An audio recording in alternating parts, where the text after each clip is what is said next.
నమస్తే, welcome to #you. నేను మీ రాజేష్.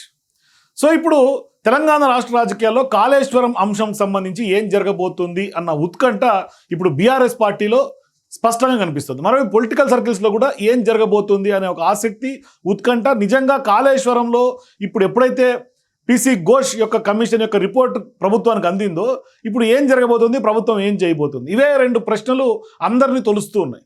మరోవైపు కేసీఆర్ కూడా కొంత కాళేశ్వరం సంబంధించినటువంటి టెన్షన్ పట్టుకున్నట్టు తెలుస్తుంది. అందుకనే వరుసగా ఆయన ఎర్రవల్లి ఫామ్ హౌస్లో భేటీలు నిర్వహిస్తూ ఉన్నటువంటి సంగతులు కూడా మనకు కనిపిస్తుంది. అంటే ఈ భేటీలు ఖచ్చితంగా ఆయనలో ఉన్నటువంటి టెన్షన్ని కొంత రెట్టింపుగా మనకు కనిపించినట్టుగా చేస్తుంది.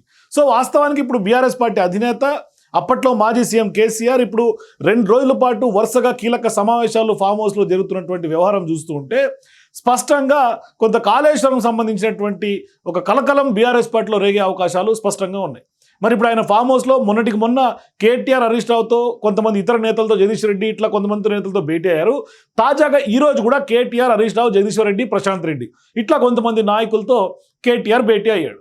మరోవైపు కాళేశ్వరం కమిషన్ చైర్మన్ ఏదైతే పీసీ ఘోష్ ఇచ్చారో ప్రభుత్వానికి నివేదిక, దాని మీదనే కొంత చర్చలు జరిగినట్టు తెలుస్తోంది. పార్టీ ఫిరాయింపులపైన కూడా సుప్రీంకోర్టు 3 నెలల పాటు గడువు విధిస్తూ కూడా తాజాగా తీర్పు వెలువరించినటువంటి నేపథ్యంలో మరొక అంశం, కీలక అంశం, బీసీ రిజర్వేషన్కి సంబంధించినటువంటి విషయం.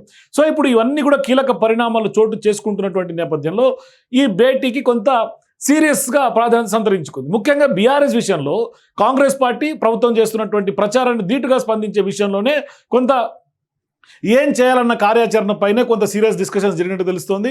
అట్లాగే కరీంనగర్లో బీఆర్ఎస్ పార్టీ నిర్వహించి తలపెట్టినటువంటి బీసీ సభకు కూడా ఈ భేటీలో చర్చకు వచ్చినట్లుగా ఖచ్చితంగా కనిపిస్తోంది. సో ఇప్పుడు తాజాగా నిన్న 10 గంటల పాటు సుదీర్ఘంగా పార్టీ నాయకులతో కేసీఆర్ చర్చలు జరిపారు. అయితే వరుసగా 2వ రోజు కూడా పార్టీ నేతలతో కేసీఆర్ సమావేశం కావటమే కొంత ఆసక్తికరంగా మారుతోంది. మరి ఇప్పుడు కాళేశ్వరం లిఫ్ట్ ఇరిగేషన్ స్కీమ్కి సంబంధించి అప్పట్లో పెద్ద ఎత్తున ఆరోపణలు ఎదుర్కొంది కాళేశ్వరం ప్రాజెక్టు.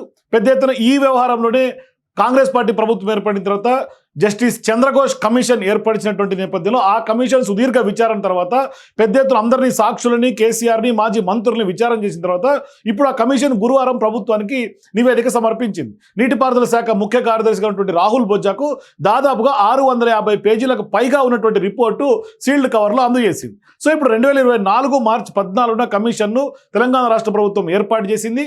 కమిషన్ దాదాపుగా 15 నెలల పాటు మేడిగడ్డ, అన్నారం, సుందిల్ల బ్యారేజ్ నిర్మాణాలపైన 119 మందిని పైగానే విచారణ చేసి వాళ్ళ స్టేట్మెంట్లను రికార్డ్ చేసి ఎక్కడ లోపాలు జరిగింది, వైఫల్యం ఎక్కడ జరిగింది, ఈ వ్యవహారంలో కమిషన్ ఇచ్చినటువంటి నివేదిక తాజాగా ఇప్పుడు ప్రభుత్వానికి అందినటువంటి ఆ నివేదిక ముఖ్యమంత్రి కార్యాలయానికి కూడా చేరింది ఇవాళ ఉదయం.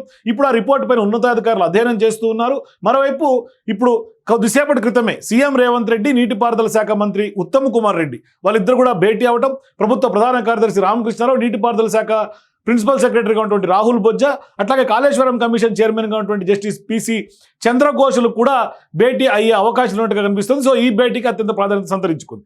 మరోవైపు సచివాలయంలో తాజాగా ఉత్తమ్ కుమార్ రెడ్డితో సీఎం రేవంత్ రెడ్డి భేటీ, అట్లాగే సిఎస్ రామకృష్ణ కూడా భేటీ. వీళ్ళందరూ భేటీలు చూస్తుంటే కాళేశ్వరం కమిషన్ నివేదికను సీఎంకి అందజేసిన తర్వాత ప్రస్తుతం నివేదికలో కీలక అంశాలపైనే సీరియస్గా చర్చిస్తున్నట్లుగా సమాచారం అందుతోంది. పీసీ ఘోష్ కమిషన్ తమ నివేదికను నిన్ననే అధికారులు అందజేసినటువంటి వ్యవహారం చూస్తుంటే నివేదిక అందిన తర్వాత ఇప్పుడు ఉన్నతాధికారులతో ఉత్తమ్ కుమార్ రెడ్డి సమీక్ష జరిపారు.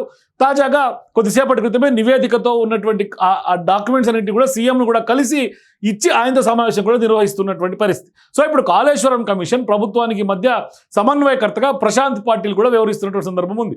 సో ఇప్పుడు 2023లో కాళేశ్వరం ప్రాజెక్టులో మేడిగడ్డ కుంగిపోయినటువంటి వ్యవహారం మనందరికీ తెలిసిందే. అంతేకాకుండా అన్నారం కానీ, సుందిల్ల బ్యారేజీల్లో కూడా సమస్యలు తలెత్తడంతో అధికార కాంగ్రెస్ పార్టీ ప్రభుత్వం ఈ వ్యవహారంలో కాళేశ్వరం సంబంధించినటువంటి వస్తున్న ఆరోపణల మీద విచారణకు ఆదేశం చేసింది. సో గతేడాది మార్చిలోనే పీసీ ఘోష్ కమిషన్ ఏర్పాటు చేసింది. 15 నెలల పాటు ఈ కమిషన్ పూర్తిగా బ్యారేజీల్లో కొంత ఆ బ్యారేజీలను క్షుణ్ణంగా పరిశీలించింది. 115 మందిని విచారణ జరిపిన తర్వాత ఫైనల్గా ఒక నివేదికను తయారు చేశారు. ఓపెన్ కోర్టులో అందరు వాదనలు విన్నారు, స్టేట్మెంట్లు రికార్డ్ చేశారు. సో ఇప్పుడు పీసీ ఘోష్ నివేదికలో ఏమున్న దానిపైనే కొంత ఉత్కంఠ నెలకొన్నటువంటి నేపథ్యంలో ఇప్పుడు ప్రభుత్వంలో దీని మీద చర్చ జరిగి సీఎం రేవంత్ రెడ్డి ఫైనల్ నిర్ణయంగా కనిపిస్తోంది. అయితే ప్రభుత్వం ఏం చేయబోతోంది అంటే వచ్చే కేబినెట్ భేటీలో ఈ నివేదిక పైన చర్చించి ప్రభుత్వం దీనిపైన ఒక కీలక నిర్ణయం తీసుకునే అవకాశం ఉందనేది మనకు అందుతున్నటువంటి సమాచారం. అంతేకాదు ఈ రిపోర్ట్ను అసెంబ్లీలో ప్రవేశపెట్టి బీఆర్ఎస్ను కొంత ఇరుకున పెట్టే యోచనలో కాంగ్రెస్ పార్టీ ఉన్నట్లుగా కనిపిస్తోంది. అయితే నివేదికలో పలు అంశాలను తీరును వెల్లడించినట్లుగా స్పష్టంగా అర్థమవుతోంది. మరోవైపు బీఆర్ఎస్ ప్రభుత్వ హయాంలో కాళేశ్వరం ప్రాజెక్టు నిర్మించారు. అది పెద్ద ఎత్తున బాహుబలి ప్రాజెక్టుగా ప్రచారం చేసుకున్నారు. అందులో భాగంగా మేడిగడ్డ బ్యారేజీని కూడా కట్టారు. అయితే 2023 ఎన్నికలకు కొద్ది రోజుల ముందు మేడిగడ్డ బ్యారేజీలో కొన్ని పిల్లర్లు కుంగిపోవడం పెద్ద ఎత్తున వివాదాస్పదమైంది. అంటే దాదాపుగా 1,00,000 కోట్ల ప్రజాధనంతో నిర్మించినటువంటి ఈ ప్రాజెక్టులో అవినీతి అక్రమాలు చోటు చేసుకున్నాయని, అందుకే ఈ విధంగా జరిగిందంటూ కూడా నాటి బీఆర్ఎస్ ప్రభుత్వంపై ప్రతిపక్షాల ఆరోపణలు చేస్తూ ఉన్నాయి. ఈ నేపథ్యంలో తాము అధికారంలోకి వస్తే ఈ వ్యవహారంపై విచారణ జరుపుతామని ప్రజలకు కాంగ్రెస్ పార్టీ హామీ ఇచ్చింది. అనంతరం ఈ వ్యవహారంపైనే ఉమ్మడి ఏపీ హైకోర్టు మాజీ ప్రధాన న్యాయమూర్తి, సుప్రీంకోర్టు మాజీ న్యాయమూర్తిగా జస్టిస్ పిసి ఘోష్తో కమిషన్ను కొన్ని తెలంగాణ ముఖ్యమంత్రి సీఎం రేవంత్ రెడ్డి ఏర్పాటు చేయడం, 2024 మార్చిలో ఈ కమిషన్ను ప్రభుత్వం నియమించిన తర్వాత విచారణ చాలా వేగవంతంగా జరిగింది. రిపోర్ట్ కూడా ప్రభుత్వానికి అందింది. సో ఇప్పుడు దాదాపుగా 15 నెలల పాటు అసిస్టెంట్ ఇంజనీర్ నుంచి మొదలుకుంటే ఇంజనీరింగ్ చీఫ్ వరకు కూడా పలువురు ఉన్నతాధికారులని, సిబ్బందిని అందరినీ కూడా, అంటే కాళేశ్వరం కమిషన్లో ఇన్వాల్వ్ అయినటువంటి వాళ్ళందరినీ కూడా విచారణ జరిపిన తర్వాత ఇప్పుడు కల్వకుంట్ల చంద్రశేఖరరావు అంశం ఏం జరగబోతుంది అనే చర్చ. అంటే ఇప్పుడు ఖచ్చితంగా మంత్రులు, మాజీ మంత్రులు అందరినీ కూడా విచారణ జరిపింది ఈ కమిషన్.